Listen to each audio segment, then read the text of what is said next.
जो भी गेज आप इस्तेमाल करें उसका ताल्लुक मतलूबा यूनिट की चार्जिंग लाइन के साथ होना चाहिए। जो साइड पोर्ट होता है, साइड पोर्ट का ताल्लुक एक्स्ट्रा यूनिट के साथ होता है। Gas cylinder, vacuum pump, pressure pump, जो भी चीज़ आप इस्तेमाल करें उसके साथ होगा। अब यहाँ पर लो प्रेशर गेज है। लो प्रेशर गेज को हम कंपाउंड गेज भी कहते हैं, क्योंकि इस गेज के अंदर दो रीडिंग्स हैं। एक रीडिंग वैक्यूम रीडिंग है जो 0 से नीचे 30 तक है। दूसरी रीडिंग 0 के ऊपर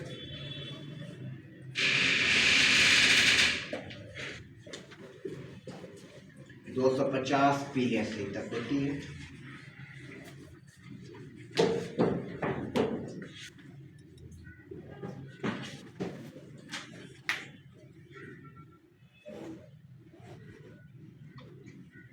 जीरो से नीचे वैक्यूम रीडिंग है, 0 से ऊपर जो है प्रेशर रीडिंग है जो PSI या बार में ली जाती है।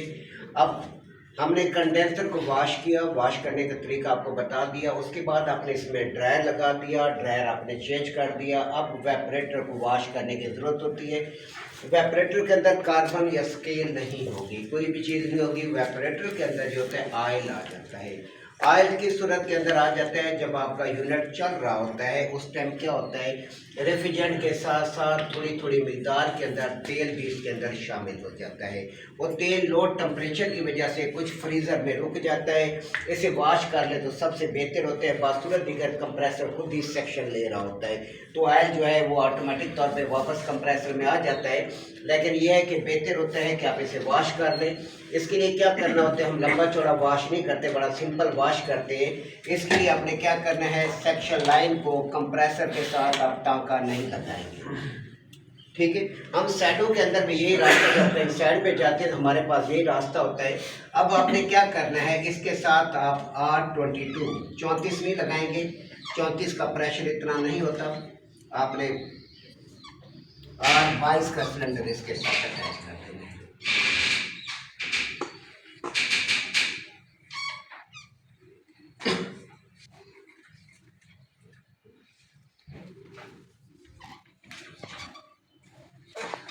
लगा दिया। R22 के सिलेंडर को वाल्व को आपने खोल देना है और इस लाइन पर अपने हाथ रखना है ताकि अंदर एयर ना ले, एयर अंदर नहीं जानी चाहिए। आपने कंप्रेसर को रन करना है। कंप्रेसर को जब चलाएंगे गैस का वाल्व ज़्यादा प्रेशर 10 PSI पे रखना है। ये चीज़ ध्यान में रखेंगे, ज़्यादा प्रेशर ना हो। ज़्यादा से कंप्रेसर के बैठने का चांस होता है नुकसान का, क्योंकि ये R134 का कंप्रेसर है। R22 डाल रहे हैं तो सिर्फ वॉशिंग करने के लिए डाल रहे हैं। थोड़ा सा आपने प्रेशर 10 PSI रखा, यहाँ पर आपने हाथ रखना है। पहले कंप्रेसर को चला दें। कंप्रेसर क्या करेगा, गैस को कंप्रेस करेगा तो गैस का प्रेशर इधर आएगा। एक हाथ आपका इधर है, एक हाथ इस साइड पर रखना है। जब प्रेशर ज़्यादा बढ़ जाए, दबाव ज़्यादा बढ़ जाए, हद से ज़्यादा कंट्रोल में ना आ रहा हो, फिर इस हाथ को नहीं छोड़ना। इधर तो कंप्रेसर चल रहा है तो इस हाथ को छोड़ना है। तो 2-3 बार इस तरह आपने वॉश करना है, जो थोड़ा बहुत अंदर तेल होगा इस तरह निकल जाएगा। उसके बाद मेन एहतियात आपने क्या करनी है, पहले आपने कंप्रेसर को बंद करना है। पहले आपने सिलेंडर को बंद नहीं करना क्योंकि कंप्रेसर चल रहा है। अगर आपने पहले सिलेंडर को वाल्व बंद कर दिया, जैसे ही कंप्रेसर बंद करेंगे अंदर एयर खींचेगा। तो बेहतर यही होता है कि अब आपने वेपरेटर वॉश कर लिया, अब आप कंप्रेसर को बंद कर दें। उसके बाद गैस सिलेंडर को बंद कर दें और ये लाइन इसके साथ आप मिला दें, वेल्ड कर दें, टांका लगा दें। ठीक हो गया। अब आपका इस तरीके से कंडेंसर भी वॉश हो चुका है। कंडेंसर आपने पंप से वॉश किया अलग करके, उसके बाद आपने वेपरेटर को भी वॉश कर लिया। इसके बाद हमारे पास अगला जो सिस्टम होता है वो होता है वैक्यूम करना। कोई भी यूनिट आपके पास है, डोमेस्टिक है या कमर्शियल है, गैस चार्ज करने से पहले वैक्यूम करना पड़ता है। वैक्यूम का मतलब होता है सिस्टम में मौजूद हवा को खारिज करना। जो सिस्टम के अंदर एयर मौजूद है उसको निकालना। अगर सिस्टम के अंदर एयर होगी तो आपका यूनिट प्रॉपर वर्क नहीं करेगा, प्रॉपर काम नहीं करेगा और यूनिट चोक हो जाएगा। अब आपको क्या करना है, वैक्यूम पंप लेना है। अगर आप बड़े बिजनेसमैन हैं तो बड़ा वैक्यूम पंप लेंगे। अगर आम मैकेनिक या आम दुकानदार हैं तो कम अज़ कम 1/3 या 1/2 का कंप्रेसर लेंगे मार्केट से। 1/3 का कंप्रेसर सेकेंड हैंड हमारे पास होता है, पहले भी मैंने बताया। 1/2 का आधी का कंप्रेसर ले लें या 1/3 का कंप्रेसर ले लें। कोई ये कंप्रेसर लेके उसे एज ए वैक्यूम पंप का इस्तेमाल कर सकते हैं। क्योंकि अगर वैक्यूम पंप प्रॉपर लेंगे तो बहुत ज़्यादा महंगा है, हम फोल्ड नहीं कर सकते। इस वजह से आम कंप्रेसर जो होता है ये फ्रिज वगैरह वाला, इसी को हम वैक्यूम पंप बनाते हैं। अब आपने क्या किया, अब आपने इसके साथ सिलेंडर, कंप्रेसर, वैक्यूम पंप जो आपका प्रेशर पंप भी है। जो हमारे पास वैक्यूम पंप होता है उसकी एक लाइन, चार लाइन, हम एक लाइन गोफर रखते हैं जो इसके साथ सेक्शन लाइन है, इस पर हम प्रॉपर टांका लगा देते हैं। दूसरी हमारे पास इधर होती है डिस्चार्ज लाइन। तो ये जो लीड है, अब आपने क्या करना है, इसके साथ आपने जोड़ देनी है, वैक्यूम पंप की सेक्शन लाइन के साथ आपने लीड को जोड़ना है। उसके बाद आपने कंप्रेसर को चला देना है। जब आपने वैक्यूम पंप को ऑन कर दिया, इसकी सेक्शन लाइन के साथ आपने लीड को लगा दिया है, तो अब ये कंप्रेसर क्या करेगा, सिस्टम से हवा की मिकदार को खींचेगा। जो भी सिस्टम के अंदर हवा मौजूद है उस हवा को खींचकर डिस्चार्ज लाइन से बाहर फेंकना शुरू कर देगा। आपके सिस्टम से एयर बाहर निकलना शुरू हो जाएगी। जैसे जैसे सिस्टम के अंदर एयर खारिज होती जाएगी, गेज की सुई 0 से नीचे की तरफ आना शुरू हो जाएगी। वो शो करेगी कि यूनिट के अंदर वैक्यूम हो गया है, वैक्यूम हो रहा है। वैक्यूम का क्या मतलब होता है? वैक्यूम का मतलब होता है खला पैदा करना। किसी जगह से फिजाई दबाव की मिकदार को खारिज कर देने का नाम वैक्यूम है। सतह समंदर पर फिजाई दबाव की मिकदार हमारे पास होती है 14.7 psi। इस दबाव को जो हम मापते हैं तो इसके लिए आला होता है स्पेशल, उस आले को कहते हैं बैरोमीटर। बैरोमीटर से हम फिजाई दबाव की पैमाइश करते हैं कि फिजाई दबाव की मिकदार फलां जगह पर कितनी है। हर जगह पर दबाव की मिकदार मुख्तलिफ होती है। सतह समंदर पर 14.7 psi है, जो आपके मैदानी इलाकों में इसमें 4.3 psi है, जो पहाड़ी इलाके हैं उसके अंदर 1 psi है। हर एक पर अपना अपना दबाव है। जो भी दबाव मौजूद है, जहाँ भी आपका फ्रिज है या यूनिट है, वहाँ पर जो भी दबाव मौजूद है उस दबाव को खारिज कर देने का नाम वैक्यूम है। ठीक है, सिंपल अल्फाज में मैंने आपको वजाहत के साथ समझा दिया। किसी जगह से हवा की मिकदार को खारिज कर देने का नाम वैक्यूम है। आपसे पूछा जा सकता है, ना भी पूछा, आपको पता होना चाहिए कि खला कहाँ पैदा होगा, जहाँ पर हवा ख़त्म हो जाएगी। अब इस सिस्टम के अंदर जो एयर है, उस एयर को खींचने के लिए हमने इसकी कंप्रेसर लगाया हुआ है। ये सेक्शन लाइन से हवा को खींच रहा है, हवा को खींच कर बाहर खारिज कर रहा है। जैसे जैसे सिस्टम में से हवा खारिज हो जाएगी तो गेज की सुई आपके वैक्यूम पॉइंट को ज़ाहिर करेगी 29.92 इंचेस ऑफ मरकरी, जिसे हम GH से ज़ाहिर करते हैं। 29.92 इंचेस ऑफ मरकरी जो है वैक्यूम पॉइंट शो हो जाएगा। इसका मतलब ये होगा सिस्टम में से एयर मुकम्मल तौर पर ख़त्म हो गई है, आपका यूनिट वैक्यूम हो गया। ठीक है, अब हमारे पास बिलफर्ज और फॉल्ट की तरफ आता हूँ कि फील्ड वाइज काम करने की तरफ। ये तो इंजीनियरिंग मेथड था। फील्ड में अक्सर होता है तो हमारी गेजें ख़राब होती हैं। हम जब काम करते हैं लड़के इधर उधर फेंक देते हैं या कोई गलत इस्तेमाल होता है, गेज ख़राब हो जाती है। अब गेज नहीं है तो हम मुंह फाड़े बैठे नहीं रहेंगे। हम गेज नहीं है, मैं कैसे वैक्यूम करूँ? हम वैक्यूम कर सकते हैं, हम हेल्प लेते हैं वैक्यूम पंप की। अब गेज की सुई आपने वैक्यूम लगाया, सुई 0 पर या 10 पर या 20 पे आके रुक गई है, नीचे नहीं जा रही। तो कंप्रेसर क्या है, हम गेज की सुई को हम देख रहे हैं 20 से नीचे नहीं जा रही वैक्यूम, इसका मतलब है वैक्यूम नहीं हो रहा। नहीं, हमने ये देखना है कि इधर से एयर खारिज होना बंद हुई है कि नहीं हुई। अगर डिस्चार्ज लाइन से एयर खारिज होना बंद हो गया है, समझे कि यूनिट के अंदर वैक्यूम मुकम्मल हो गया। क्यों? क्योंकि कंप्रेसर सिस्टम से हवा को खींच कर इधर फेंक रहा है। जब इस साइड से हवा फेंकना बंद कर देगा, हम समझ जाएंगे यूनिट के अंदर वैक्यूम मुकम्मल। दूसरा, अगर सुई 29.92 शो कर रही है, वैक्यूम पर आ गई है 30 पर तकरीबन आ गई है, लेकिन इधर से एयर निकल रही है, इसका मतलब है अभी यूनिट में वैक्यूम मुकम्मल नहीं हुआ।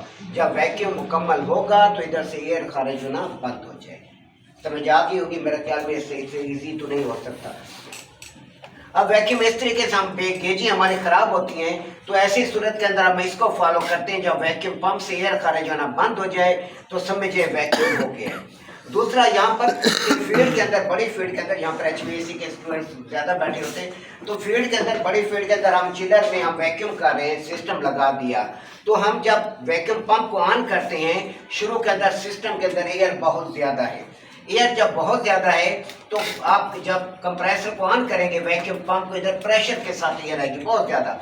हमें ये नोट करना होता है कि कितना प्रेशर खारिज हुआ है, कितनी मिकदार में हवा आ रही है। फिर हमें क्या होता है 10 मिनट बाद फिर हमने चेक करना होता है आया प्रेशर में कमी हुई है या उसी तरह प्रेशर आ रहा है जिस तरह हमने पहले चेक किया था। अगर प्रेशर उसी तरह आ रहा है तो इसका मतलब है उस्ताद आपका वैक्यूम ही नहीं हो रहा, यूनिट के अंदर कहीं लीकेज, आपकी रबड़े लीक है, रबड़ के अंदर आपकी सीलें नहीं है, या यूनिट का कोई टांका जो है वो नहीं लगा प्रॉपर, जिसकी वजह से आपका वैक्यूम नहीं हो रहा।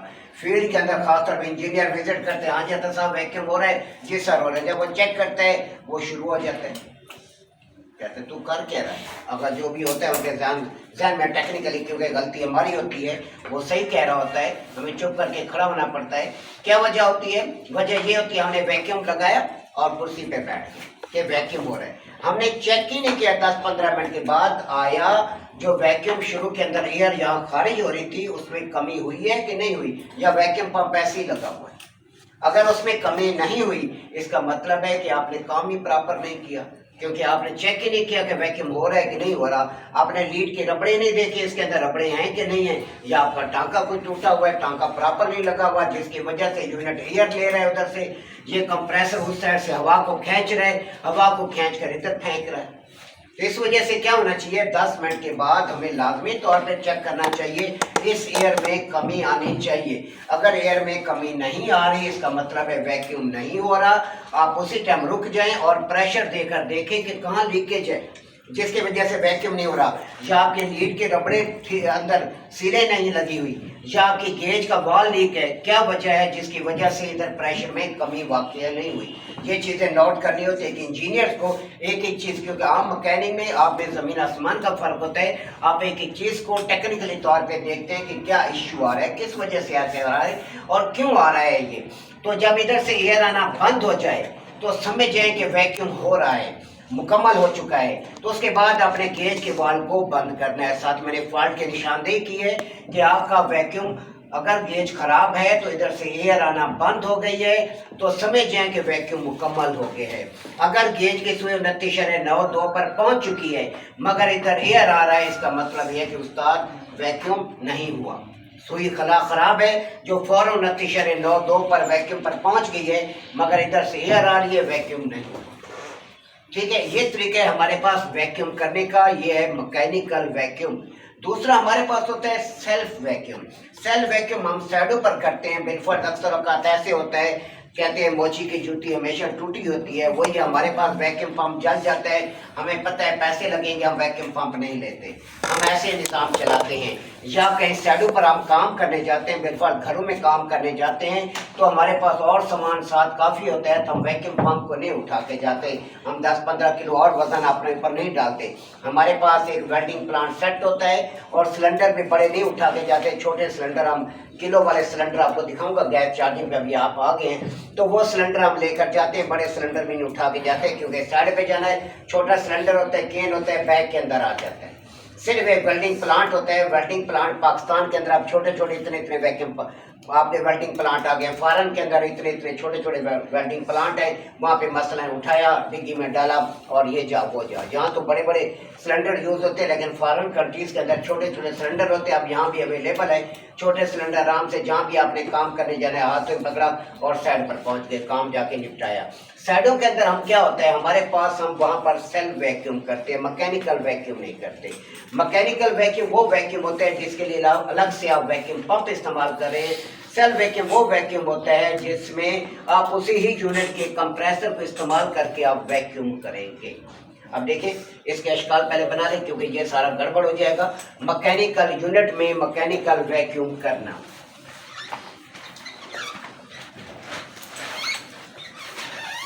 फिर मैं आपको सारे दिखा देता हूँ ये समझा के। यूनिट में मैकेनिकल वैक्यूम करना, आप लोग गए थे उधर, क्या वो कुछ गलत बात हुई है?